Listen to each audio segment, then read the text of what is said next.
Lance Stroll is not the first driver to make it into F1 through sponsorship, but he is the first to have his father purchase him a Formula One team. Is he living the dream, or is Lawrence? And how long will this dream continue before it turns into a nightmare? In recent times, Lance has been criticized, not really for his performances, but more for his attitude in and around the paddock. Analysts addressed the subject during the Canadian Grand Prix. Stroll, who arrived on the Formula One grid after paying Williams an estimated $80 million, is currently in his 7th season without a Formula One race victory. His greatest achievements have been a hat-trick of P3 finishes, which does not help the Canadian shake his paid driver image. But, although that has always been a concern for Stroll, the previous 2 seasons have prompted questions about whether he even wants to race in Formula One. Stroll, the son of Aston Martin's team owner, has delivered 3-word responses in the required post-session interviews, seemed indifferent, and declined to say a definitive yes when asked about his F1 future. Natalie Pinkham stated, "When you interview Lance, it's hard to get the emotion out sometimes. He doesn't give you much. But you have to believe you can't do this sport and go through what you go through if you don't want to be here, surely. So he does want to be here. Why can't he say, I'm going to be on the grid next year, I want to be here, I'm driving. I love Formula One." Karen Chandok thinks that, despite Stroll's unique situation as the team owner's son, a driver must love Formula One to compete. "We do what we do because of passion," said the former F1 driver. "You love what you're doing, and driving the race car is the best part of the job." He is in a unique situation. If you look at his circumstances, he is in a unique situation, and he doesn't necessarily have to do what the other 19 drivers do. However, 1997 world champion Villeneuve questions if Stroll's enthusiasm, or that of his father Lawrence, is motivating the Aston Martin driver. "There's one question you never ask. Did he ever have a choice? Did he ever want to really become a race car driver, or was it his father's dream?" he said. "The father has always been extremely passionate about racing. I knew him in my IndyCar days, and he always wanted to be racer himself. He was not allowed, and he's living his dream. So did he, Lance, actually have the choice or not?"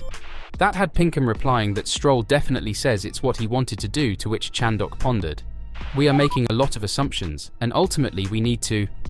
What's the point we're trying to achieve here? Is Lance passionate about racing and driving a Formula One? I would argue that if you don't have that passion, then you wouldn't be here. It's a tough business, a very public business, to be putting yourself out there in front of millions of people. 82 million people.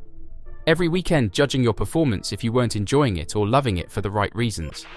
Although Aston Martin has only signed Fernando Alonso for next season, team manager Mike Crack has hinted that it is just a matter of time until Stroll resigns with the squad, which was formed specifically for him.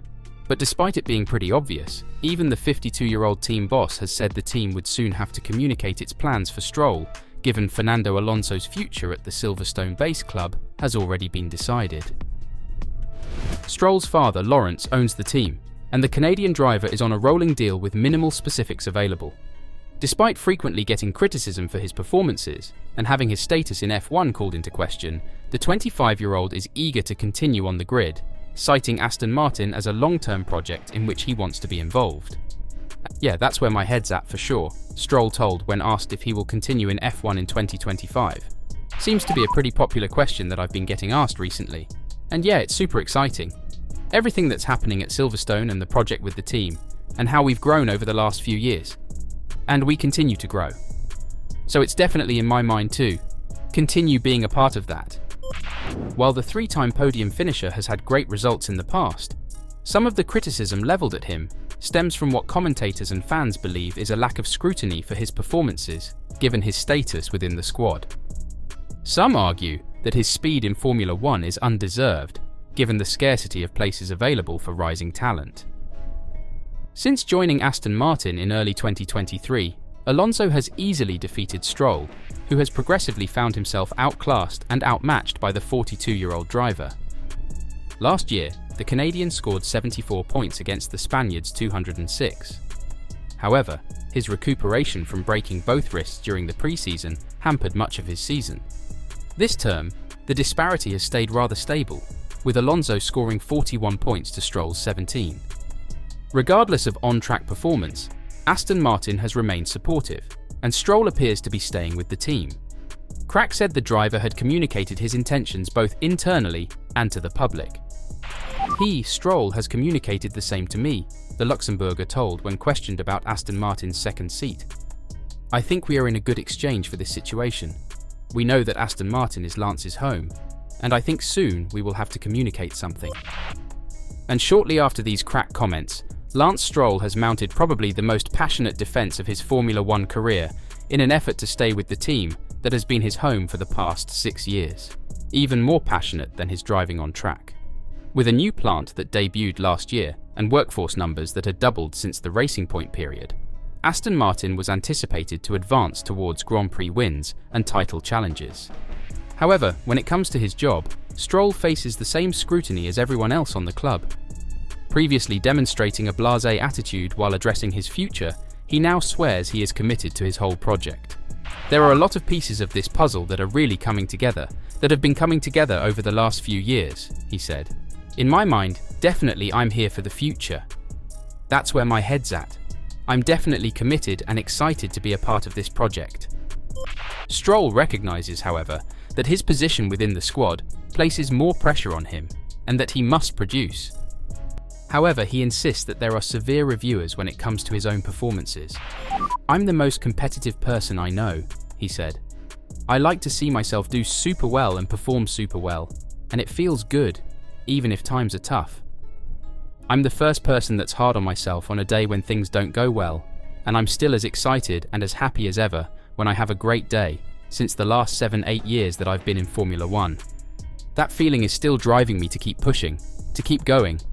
I hate having bad days, just like I'm sure everyone does in this paddock. And it's a team effort. It's fun to be a part of this journey and this project and see all these elements, Silverstone coming together. Last year we started the season really strong, and that was a very big step forward for us. We had a bit of a dip, and this year has been a little more challenging. But I still see a lot of positivity and excitement in Silverstone, which makes me positive and excited. It's clear that Stroll has stated publicly and internally at Aston Martin that he wants to remain a member of the F1 squad, but for now, it remains unclear whether this will happen. The 25-year-old, however, is on a rolling contract, with little information about the structure of the pact, although it does not appear to be linked to performance or outcomes. While Stroll clearly possesses speed, as he has demonstrated in the past, there has long been speculation that the Canadian is only still in Formula One because his father, Lawrence Stroll, owns the team he competes for. It is questionable if this widely held fan view is correct or not, but in a recent fan survey, moreover 80% of respondents said that Aston Martin should not renew Stroll's contract, an overwhelming majority. Regardless of why Aston Martin will or will not prolong his tenure in the Formula One program, it is evident that F1 fans believe the team would benefit from having a new driver beside Fernando Alonso. What do you think? Will Stroll be an Aston Martin for the upcoming years?